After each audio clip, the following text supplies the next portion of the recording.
There is a reason child exploitation survives every century.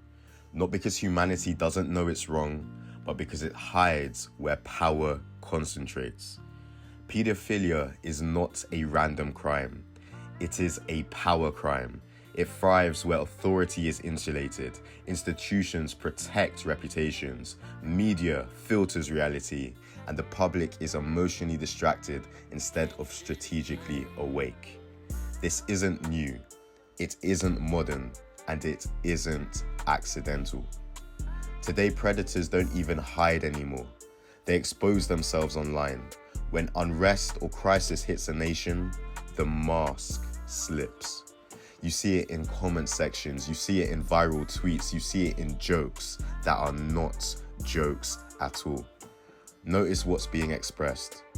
Not freedom, not solidarity, not concern for human life, but the sexualization of a 13-year-old girl. Lust, ownership, access. That's the tell. The same thing happens during the instability in Venezuela. Crisis becomes a fantasy of domination for people whose morality collapses the moment consequences disappear. That's not politics, that's not coincidence, that's pathological. And this isn't new. This behavior didn't begin online. It didn't begin in modern politics. It was written down centuries ago by perpetrators themselves and by those who watched the horror. In the early 1500s, Spanish colonizers in the Caribbean documented the treatment of native women and girls with disturbing clarity. One of the most cited witnesses, Bartolomé de las Casas, described how Spanish men would seize young indigenous girls and subject them to extreme violence to assert control. He recounts cases where a girl was tied and beaten with rope for resisting and forced to submit, not as punishment for a crime, but as a display of ownership and terror. Not discipline, not law, domination. Las Casas writes that women and girls were treated as objects to be broken into submission, traded and discarded, and that such acts were so common they barely raised comment among the colonizers.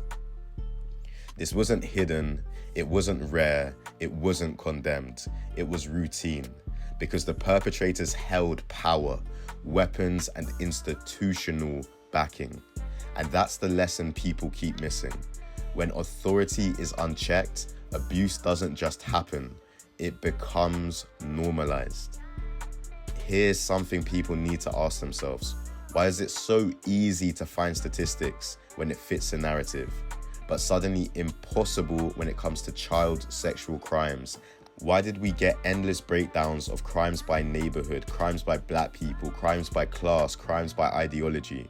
But when it comes to schools, churches, NGOs, political donors, elite networks, everything turns into complex data, ongoing investigations, privacy concerns. Yet convictions do exist, and there is a clear pattern that emerges. But that silence is strategic. And then there's the case that should have shattered trust permanently. The Epstein files were promised, deadlines were announced, transparency was marketed, and yet they remain overdue. No mass protest, no sustained outrage, no accountability. Ask yourself, if those files implicated powerless people, would they be sealed? If they implicated black people, brown people, would they be sealed? Or would they have been paraded across every screen on earth? Silence is not neutrality. Silence is protection. While that silence continues, outrage is redirected. Algorithms amplify cultural war bait, identity conflict, endless lateral anger. People are encouraged to fight each other, not systems, to argue over symbols while real crime remains untouched. Outrage that costs nothing is promoted. Truth that threatens power is buried. That isn't accidental. That is management. Here is the part most people don't want to hear. You do not get the right to stay weak and still complain about who rules you. If moral people refuse power, refuse elevation, immoral people inherit it.